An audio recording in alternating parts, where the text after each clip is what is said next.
Welcome to our official YouTube channel, Hasmukh Goswami College of Engineering. I am Krishna Raulji from Computer Department. Database management system के ये subject series में हम आज discuss करने वाले हैं नेचुरल जॉइन के बारे में। ये जो सब्जेक्ट सीरीज़ है जिसमें मैंने बहुत सारे वीडियोस अपलोड किए हैं, तो 2-3 वीडियो से हम डिस्कस करते हैं जॉइन के बारे में। फर्स्ट जो वीडियो जॉइन रिलेटेड अपलोड हुआ था वो था जॉइन के बारे में। उसमें मैंने आपको पूरा डिटेल्स बताया था जॉइन में कैसी प्रोसीजर होती है, जॉइन क्यों यूज़ होता है, देन आफ्टर उसके types like theta join, equi join, natural join, outer join, ठीक है। देन आफ्टर थीटा जॉइन का वीडियो अपलोड हुआ है।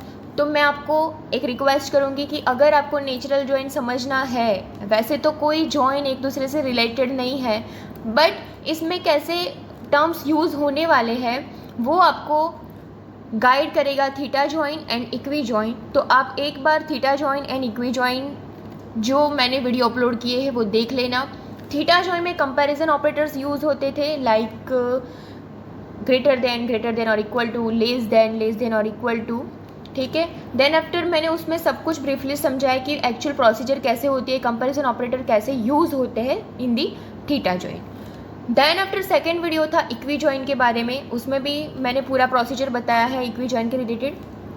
तो आज मैं आपको बताने वाली हूँ नेचुरल जॉइन के बारे में। Okay, so let's start the session.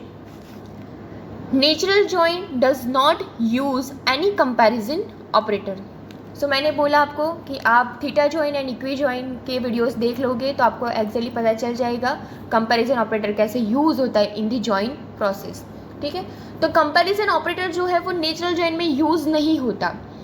तो comparison operators like greater than equal to, less than and equal to, then after is equal to, these are the comparison operators जो नेचुरल जॉइन में use नहीं होते हैं। It does not concatenate the way a Cartesian product does, ठीक है।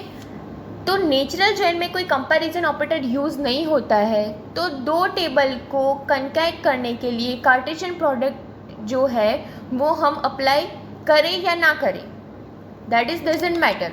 वो easily join procedure follow करता है, ठीक है, फॉर दी जॉइन करने के लिए दो टेबल को naturally. We can perform a natural join only if there is at least one common attribute that exists between two relation, common attribute with the common values, ठीक है। तो natural join की मतलब नेचुरल जॉइन हम कब apply कर सकेंगे, जब यहाँ पे जो कंडीशन दी है हमें कि नेचुरल जॉइन आप तभी कर सकोगे, तभी हम परफॉर्म कर सकते हैं at least one common attribute that exist between two relation that means table, दो टेबल के बीच अगर कोई एक कॉमन कॉलम होगा, कोई कॉमन एट्रीब्यूट होगा, तभी हम नेचुरल जॉइन प्रोसीजर जो है वो अप्लाई कर सकेंगे। In addition the natural join the attribute must have the same name and domain. जैसे कि मैंने बताया कि domain and name both are the same in the natural join. ऐसा नहीं है कि कॉमन एट्रीब्यूट है बट उसमें वैल्यूज़ डिफरेंट है, कोई अलग ही वैल्यू है, क्योंकि यहाँ पे हम कार्टेशियन प्रोडक्ट अप्लाई करें कि ना करें, जॉइन ऑपरेशन बाय डिफ़ॉल्ट होता है इन दी नेचुरल जॉइन। तो वो कैसे होगा, अगर कोई कॉमन एट्रीब्यूट है ही नहीं, कोई कॉमन कॉलम है ही नहीं, तो हम इजीली नेचुरल जॉइन नहीं कर पाएंगे। The default is inner join, ये बाय डिफ़ॉल्ट इनर जॉइन का एग्जाम्पल है। वो कैसे, क्योंकि मान लो कि कोई एग्जाम्पल, अभी हम आगे एग्जाम्पल देखने ही वाले हैं, बट अभी मैं आपको ओवरऑली ये लाइन समझाने के लिए एक एग्जाम्पल दे रही हूँ कि बुक एंड रिजर्व का टेबल है, ठीक है। तो वो टेबल में ISBN जो बुक कोड है, ठीक है, वो कॉमन कॉलम है। बुक एंड रिजर्व नाम के टेबल में ये कॉमन कॉलम्स है। तो ये दो जो कॉमन कॉलम्स थी दो टेबल के बीच, उनके अंदर उसके जो वैल्यूज़ है वो भी कॉमन होने चाहिए, अदरवाइज हम नेचुरल जॉइन नहीं कर सकते। So that is the default inner join. और यहाँ पे उसका नोटेशन दिखाया गया है, आपको स्क्रीन पे देख सकते हो आप कि वो ए जॉइन बी ऐसे भी डिनोट होता है, मतलब हम इसको ऐसे भी प्रेजेंट कर सकते हैं, रिप्रेजेंट कर सकते हैं। एंड ए स्टार बी ऐसे भी हम इसको रिप्रेजेंट कर सकते हैं। तो ए स्टार बी क्यों? बिकॉज ऑफ हमने क्या किया, दो टेबल को इजीली मर्ज कर दिया, ठीक है, by using the common attribute, by using the common column. So I think so आपको नेचुरल जॉइन का प्रोसीजर समझ में आ गया होगा। वो हम जब एग्जाम्पल देखेंगे, नेक्स्ट स्लाइड एग्जाम्पल की है, तो एग्जाम्पल हम जब देखेंगे तब आपको क्लियर हो जाएगा।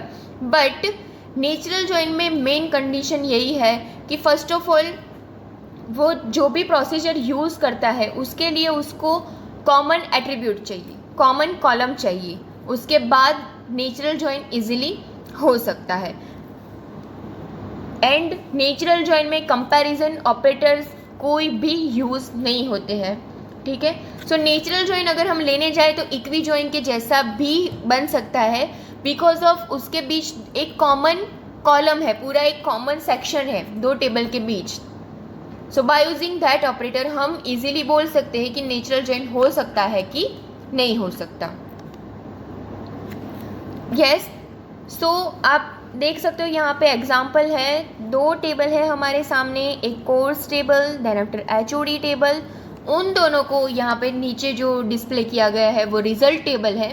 तो दोनों में नेचुरल जॉइन अप्लाई करके ये जो हमारा रिजल्ट है वो आउटपुट में हमें मिला है।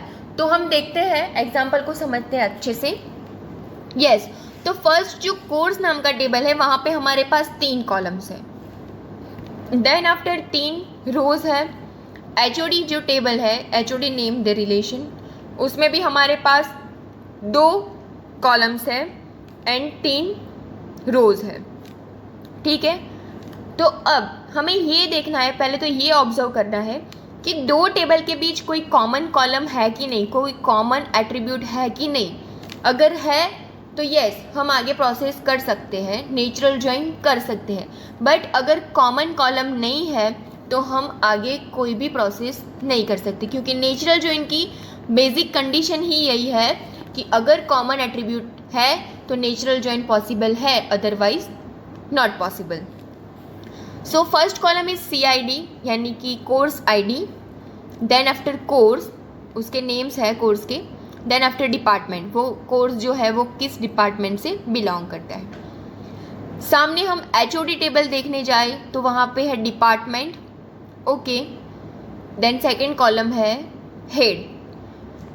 तो हम देख सकते हैं कि कोर्स एंड HOD नाम के जो 2 रिलेशन है उसमें कॉमन कॉलम यानी कि कॉमन एट्रीब्यूट है डिपार्टमेंट, ठीक है। तो बाय यूजिंग दैट, मतलब जो हमारी फर्स्ट कंडीशन थी वो फुलफिल हो गई।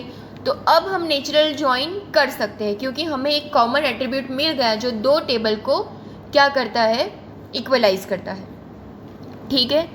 तो अब हमें नेचुरल जॉइन प्रोसीजर जो है वो अप्लाई करनी है। तो नेचुरल जॉइन में क्या होगा, वो 2 कॉलम्स में उसकी वैल्यूज़ भी सेम है कि नहीं वो चेकआउट होगी। अगर है तो बाय यूजिंग दैट दोनों टेबल इजीली मर्ज हो जाएंगे एंड हमें आउटपुट के तौर पे मिलेंगे। तो यहाँ पे हम आउटपुट देखें तो कोर्स जॉइन द HOD, जो हमने नेचुरल जॉइन अप्लाई किया है यहाँ पे। सो फर्स्ट कॉलम इज डिपार्टमेंट, जो कॉमन कॉलम है, कॉमन एट्रीब्यूट है 2 टेबल के बीच, सो वो पहले डिस्प्ले होगी डिपार्टमेंट और उसके वैल्यूज़। देन आफ्टर जो कोर्स ID है वो CID, then after course name क्या है and head of that department, वो डिपार्टमेंट का हेड कौन है वो। सो ये एग्जांपल था नेचुरल जॉइन का कि पर्टिकुलर 2 टेबल है उसमें हमें एक कॉमन कॉलम मिल गया, कॉमन एट्रीब्यूट मिल गया, तो हमें पता चला कि ओके हम नेचुरल जॉइन इजीली कर सकते हैं। नेक्स्ट, यस, यहाँ पे आप देख सकते हो नेक्स्ट एग्जांपल, यहाँ पे थोड़े बड़े टेबल्स हैं तो आपको समझने में भी थोड़ा। तो first one is the item and second one is the company. 2 table है हमारे पास, एक टेबल नेम है item and second one is the company, okay. तो अबे हमें ये ऑब्जर्व करना है कि कॉलम्स कितनी है फर्स्ट टेबल में एंड सेकेंड टेबल में, देन आफ्टर उसमें उन दोनों टेबल के बीच कोई कॉमन कॉलम है कि नहीं।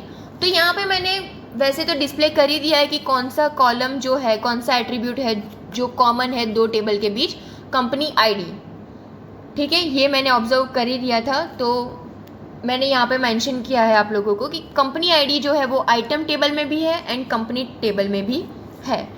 तो इसका आउटपुट क्या आएगा कि हम नेचुरल ज्वाइन कर सकते हैं। So first one is the common attribute आएगा जो है company ID, after that item ID क्योंकि वो पहला टेबल था item name, item ID, then after item name, item unit and company name and company city. So this is the output. Same column जो है वो फर्स्ट आएगी, then after सारी columns हम ऐड करते जा सकते। तो जब भी हम कॉलम ऐड करने चाहिए तो पहला हमें क्या लेना है, जो कॉमन कॉलम थी दोनों के बीच वो हम देखेंगे, देन आफ्टर जो फर्स्ट टेबल था उसकी सारी कॉलम लेंगे, आफ्टर दैट हम सेकेंड टेबल की सारी कॉलम्स लेंगे। और इसमें ये भी है कि अगर आप कोई ऐड कर रहे हो कॉलम्स तो ये देखना है कि उसके अंदर की वैल्यूज़ कैसी हैं, उसके बाद ही हम उसको ऑब्जर्व करके ही ऐड कर सकते। अगर डिफरेंट हो रही है तो हम वो वैल्यू मेंशन नहीं कर सकते। जैसे कि आप देख सकते हो 7 नंबर जो है, आइटम 7 नंबर सॉल्ट एंड सेक, जो सेक था सॉल्ट एंड सेक उसका पीस है, मतलब वो यूनिट में पीसीस है और उसकी कंपनी आईडी मेंशन ही नहीं है। ठीक है, तो कंपनी आईडी मेंशन नहीं है, दैट मीन्स वो किसी और के साथ ज्वाइन हो ही नहीं सकता। तो आप आउटपुट में देख सकते हो कि 7 नंबर का जो आइटम था वो यहाँ पे डिस्प्ले नहीं है। सो this is the natural join. Natural join में मोस्ट ऑफ फर्स्ट कंडीशन तो यही है कि कॉमन एट्रीब्यूट हमें फाइंड आउट करना है टेबल्स के बीच, उसके बाद ही हम प्रोसेस कर सकते हैं, दो टेबल को ज्वाइन कर सकते हैं। और दो टेबल को ज्वाइन करने के लिए हमें कंपलसरी कार्टेशियन प्रोडक्ट करना ही है, ये ज़रूरी नहीं है in the natural join. After that natural join में कोई भी कंपैरिजन ऑपरेटर यूज़ नहीं होता है। सो नेचुरल ज्वाइन जो है वो बेसिक ज्वाइन भी बोल सकते हैं हम, उसको इनर ज्वाइन भी कहा जा सकता है। बाय डिफ़ॉल्ट वो इनर ज्वाइन है क्योंकि इसमें कोई ज़्यादा लेंथी प्रोसेस नहीं है। जो हमें दिख रहा है कॉमन एट्रीब्यूट हमें जस्ट फाइंड आउट करना है एंड दो टेबल को ज्वाइन करना है। आई होप सो आपको नेचुरल ज्वाइन के बारे में पता चल गया होगा। ठीक है, और फिर से मैं आपको ये बताना चाहूँगी कि आप theta join and equi join के जो वीडियोस है वो एक बार देख लो। सो नेचुरल ज्वाइन आपको इजीली समझ में आ जाएगा। ठीक है, सो अगर आज का ये आपको सेशन लेक्चर इन्फॉर्मेटिव लगा है तो प्लीज़ ये वीडियो को लाइक कीजिए, शेयर कीजिए एंड हमारे चैनल को सब्सक्राइब कीजिए। Thanks for watching.